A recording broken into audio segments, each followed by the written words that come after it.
Hello दोस्तों, कैसे हैं आप सब लोग। सब ठीक होंगे, सबकी तैयारी भी अच्छी चल रही होगी। आज के वीडियो में हम भारतीय काव्य शास्त्र के अंतर्गत काव्य दोष का अध्ययन करेंगे। ठीक है, आज का टॉपिक है काव्य दोष। अब सबसे पहले ये जानना जरूरी है कि काव्य दोष क्या है। देख लीजिए, काव्य में रस, अर्थ या भाव को समझने में बाधा उत्पन्न करने वाले या काव्य के सौंदर्य को कम करने वाले तत्वों को ही काव्य दोष कहते हैं। ठीक है, काव्य में रस, अर्थ या भाव को समझने में, काव्य में हम रस नहीं समझ पाते, अर्थ और भाव को नहीं समझ पाते हैं जब, तब क्या होता है, उसे ही हम काव्य दोष कहते हैं। या जो काव्य के सौंदर्य को कम करने वाले जो तत्व हैं, उन्हीं तत्वों को हम काव्य दोष कहते हैं। ठीक है, अब दूसरा क्वेश्चन है, काव्य दोष के कितने भेद होते हैं। अब काव्य दोष के कितने भेद हैं, कितने प्रकार के होते हैं काव्य दोष। काव्य दोष के मुख्य रूप से तीन भेद होते हैं। ठीक है, तीन प्रकार हैं। पहला है शब्द दोष, दूसरा है अर्थ दोष और तीसरा है रस दोष। ठीक है, तीन प्रकार से मुख्य भेद हैं काव्य दोष के। अब देखिए, क्योंकि हमें यहाँ पूरा देखना पड़ेगा कि शब्द दोष हैं क्या, उसके अंतर्गत क्या क्या और दोष हैं, और अर्थ दोष क्या हैं और रस दोष क्या हैं। हम पूरा विस्तृत रूप से इसका अध्ययन करेंगे। ठीक है, पहला आ जाता है शब्द दोष। क्या है शब्द दोष। जब काव्य में किसी शब्द के प्रयोग के कारण दोष उत्पन्न होता है और उस शब्द को बदल देने से दोष दूर हो जाता है, तो उसे हम शब्द दोष कहते हैं। ठीक है, जब काव्य में किसी शब्द के प्रयोग के कारण, जब कोई शब्द का प्रयोग होता है काव्य में, उसके कारण दोष उत्पन्न होता है और उस शब्द को बदल देने से दोष दूर हो जाता है, तो उसे शब्द दोष कहते हैं। ठीक है, इसके प्रमुख 5 उपभेद हैं। जो शब्द दोष हैं उसके 5 उपभेद हैं। पहला है त्रुटि कटुत्व दोष। पहला है त्रुटि कटुत्व दोष। इसमें क्या है, कानों को अप्रिय या कठोर लगने वाले अक्षरों का प्रयोग, जो हमारे कानों को अप्रिय या बहुत ज़्यादा कठोर लगते हैं, ऐसे अक्षरों का जब प्रयोग होता है तो वहाँ पर त्रुटि कटित्व शब्द दोष होता है। ठीक है, जैसे संयुक्त वर्ण, कोई संयुक्त वर्ण होता है जो हमें अप्रिय लगते हैं या अच्छे नहीं लगते हैं। दूसरा आ जाता है च्युत संस्कृति दोष। अब च्युत संस्कृति दोष होता है व्याकरण के नियमों के विरुद्ध शब्दों का प्रयोग करना। कहीं पे काव्य में व्याकरण के नियमों के विरुद्ध शब्दों का प्रयोग हुआ है तो वहाँ पर च्युत संस्कृति शब्द दोष हमें देखने को मिलेगा। ठीक है, तीसरा है क्लिष्टत्व दोष। क्लिष्टत्व दोष, ठीक है, क्लिष्ट का अर्थ है कठिन। ऐसे कठिन शब्दों का प्रयोग करना जिनका अर्थ बहुत कठिनाई से समझ आए। काव्य में ऐसे कठिन शब्दों का जहाँ पर प्रयोग होगा जिनका अर्थ हमें सामान्य रूप से समझ नहीं आएगा, तो वहाँ पर ये दोष माना जाएगा, क्लिष्टत्व दोष। ठीक है, शब्द दोष के अंतर्गत है। अगला है ग्राम्यत्व दोष। अब ये क्या है, साहित्यिक भाषा में गंवारू या असभ्य लोक प्रचलित शब्दों का प्रयोग करना। अब हम साहित्यिक भाषा में कोई काव्य लिखा है, वहाँ पर हम गंवारू या असभ्य लोक प्रचलित शब्दों का प्रयोग कर रहे हैं, तो वहाँ पर ग्राम्यत्व दोष देखने को मिलेगा काव्य में। ठीक है, अगला दोष है अप्रतीतत्व दोष।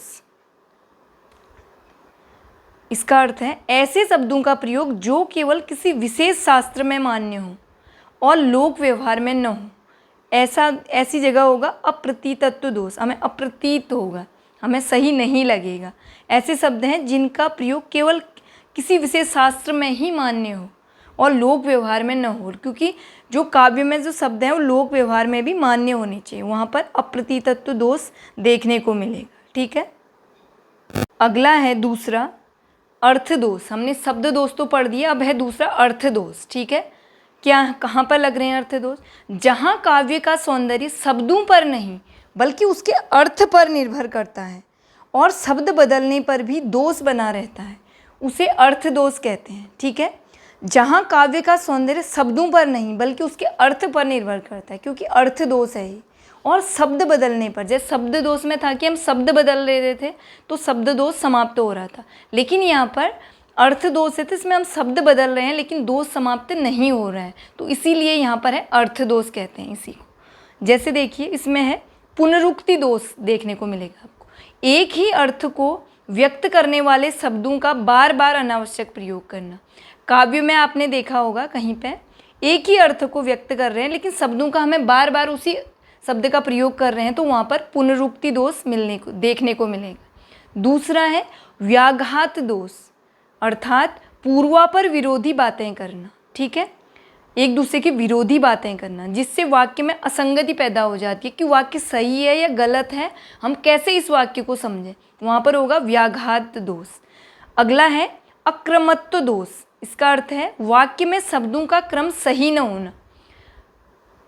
शीर्षक से ही पता चल रहा अक्रमत्व दोष, जो क्रम में नहीं है, जैसे व्याकरणिक क्रम बिगड़ना। व्याकरण के अनुसार एक नियम होते हैं, क्रम से लिखना होता है कहीं पे काव्य में, तो वहाँ पर शब्दों का क्रम बिगड़ जाता है, तो वहाँ पर आ जाता है अक्रमत्व दोष।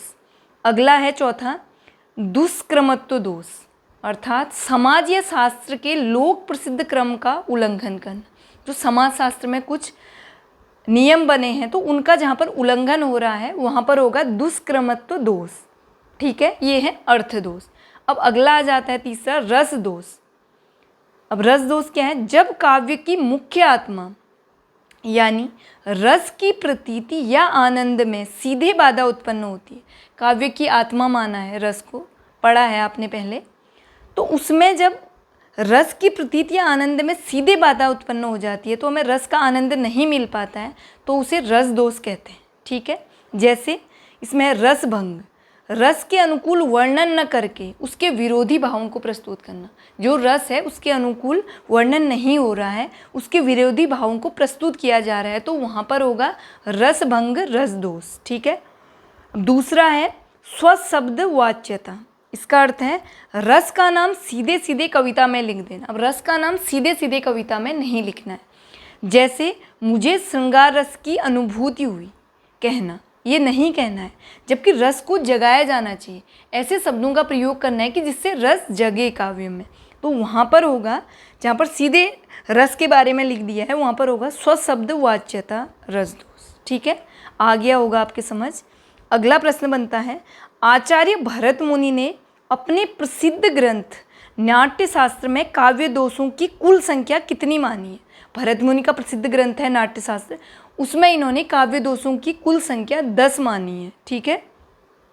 अगला प्रश्न है, आचार्य मम्मट ने अपने ग्रंथ काव्य प्रकाश में मुख्य रूप से काव्य दोषों के कितने भेद किए हैं? कितने किए हैं? मम्मट ने अपने प्रसिद्ध ग्रंथ काव्य प्रकाश में 3 भेद बताए इन्होंने भी। पहला शब्द दोष, और दूसरा है अर्थ दोष और रस दोष। इन्होंने भी 3 भेद बताए मम्मट ने, ठीक है। अगला प्रश्न बनता है, जहाँ व्याकरण के नियमों की अवहेलना होती है, आपने पहले पढ़े हैं ये, इसकी व्याख्या पढ़िए, उसी से संबंधित क्वेश्चन है, ठीक है। वहाँ कौन सा दोष होता है? जहाँ व्याकरण के नियमों की अवहेलना होती है वहाँ कौन सा दोष होता है? पहले मैंने आपको बताया था ये, ठीक है, आपको आ रहा होगा इसका आंसर। शब्द दोष के अंतर्गत था, शब्द दोष के उपभेद में था, वहाँ पर होता है च्युत संस्कृति दोष। पढ़ा था हमने, व्याकरण के नियमों के विरुद्ध शब्दों का प्रयोग जहाँ पर होगा वहाँ पर च्युत संस्कृति दोष होगा, ठीक है। अगला प्रश्न है, अनुभावों और विभावों की कष्ट कल्पना किस प्रकार का दोष है? अनुभावों और विभावों की कष्ट कल्पना किस प्रकार का दोष है? यह आ जाता है रस दोष के अंतर्गत, ठीक है, क्योंकि यहाँ पर अनुभाव और विभावों का हमें बहुत ज़्यादा कष्ट कल्पना बहुत कठिन लग रहे हैं, तो वहाँ पर क्या हो जाएगा? रस दोष हो जाता है, ठीक है। उसका वर्णन विरोधी भावों से किया है या वर्णन सही प्रकार से नहीं किया है अनुभाव विभाव का, तो वहाँ पर रस दोष हो जाएगा। अगला प्रश्न बनता है, भामह के अनुसार काव्य के कितने दोष हैं? भामह ने भी काव्य के 3 दोष माने हैं। पहला है सामान्य दोष, इसके अंतर्गत 11 दोष और बताए हैं। दूसरा है वाणी दोष, इसके अंतर भी 4 दोष और बताए हैं। तीसरा है अन्य दोष, उसमें भी 11 दोष बताएं। इस प्रकार भामह ने 3 प्रकार के कुल 26 काव्य दोष बताए हैं, ठीक है।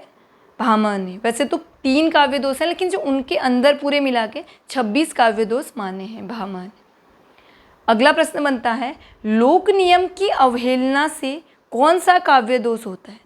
जहाँ पर लोक नियम की या शास्त्र के लोक प्रसिद्ध क्रम का उल्लंघन हो रहा है तो वहाँ पर कौन सा दोष होगा? पहले आपको बताया था मैंने, अर्थ दोष के अंतर्गत बताया था, वहाँ पर होगा दुष्क्रमत्व दोष। वहाँ पर हमने इसको व्याख्या के साथ पढ़ा था पहले, ठीक है, उसको भी देखना। यदि आपने व्याख्या अच्छे से पढ़ा है, उसका किया है, तो इसका आंसर आपको आ जाएगा, ठीक है।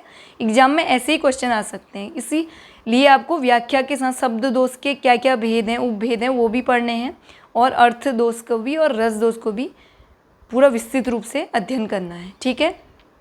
अगला प्रश्न बनता है, सब को जानत तुम्हें सारे जगत जहान में कौन सा काव्य दोष है। एक उक्ति दी है, इसमें बताना है कि कौन सा काव्य दोष है। इसमें है पुनरुक्ति दोष। क्यों है? क्योंकि यहाँ पर जगत और जहान दोनों का प्रयोग हुआ है, जबकि दोनों का अर्थ संसार है। दोनों का प्रयोग हुआ है, जगत और जहान का भी, लेकिन दोनों का अर्थ संसार है। इसलिए यहाँ पर है पुनरुक्ति दोष, जो अर्थ दोष के अंतर्गत आता है। ठीक है। क्योंकि एक शब्द का एक ही अर्थ को व्यक्त करने वाले शब्दों का बार बार अनावश्यक प्रयोग नहीं होना चाहिए। होगा तो वहाँ पर पुनरुक्ति दोष आ जाएगा। अगला प्रश्न बनता है, तरु रिपु रिपुधर देखी के विरहन तीय अकुलाय में कौन सा काव्य दोष है। इस उक्ति में कौन सा काव्य दोष? इसमें है क्लिष्टत्व। ठीक है। यह है शब्द दोष के अंतर्गत आता है। मतलब ऐसे कठिन शब्दों का प्रयोग करना जिसका अर्थ बहुत कठिनाई से समझ में आए। क्लिष्ट का अर्थ ही है कठिनाई। अर्थ को दुरूह बनाने वाले, कठिन बनाने वाले शाब्दिक चमत्कारों के प्रयोग से यह दोष काव्य में आ जाता है। आपने देखा होगा, तरु रिपु, फिर रिपु धर देखी के विरहन तीय अकुलाय। सरल भाषा में भी इस उक्ति को कहा जा सकता था, लेकिन इसको कठिन बनाया है यहाँ पर। इसी कारण यहाँ पर क्लिष्टत्व दोष आ गया है। अगला है प्रश्न, सुंदर हैं विहग सुमन सुंदर मानव तुम सबसे सुंदरतम में कौन सा काव्य दोष? यहाँ पर है अधिक पदत्व। ठीक है। यहाँ पर आ जा रहा है अधिक पदत्व, यहाँ पर ज़्यादा पद आ जा रहे हैं। ठीक है। सुंदर है विहग सुमन सुंदर मानव तुम सबसे सुंदरतम। सुंदर फिर सबसे सुंदरतम, इसलिए यहाँ पर आ जा रहा है अधिक पदत्व, इसमें ज़्यादा पद आ जा रहे हैं। ठीक है। यह भी एक दोष है। ठीक है दोस्तों, आज का वीडियो यहीं पे पूरा हुआ। अब अगले वीडियो में हम अगले टॉपिक पे बात करेंगे। वीडियो ठीक लग रही है तो आप इसे शेयर कीजिए अपने दोस्तों के साथ, लाइक कीजिए और चैनल को सब्सक्राइब करें। ठीक है। और कुछ पूछना है इससे संबंधित और क्वेश्चन, या फिर कोई और परिभाषा पढ़नी है, या आपको नोट्स चाहिए उससे संबंधित, तो आप नीचे कमेंट में बता सकते हैं। ठीक है। धन्यवाद।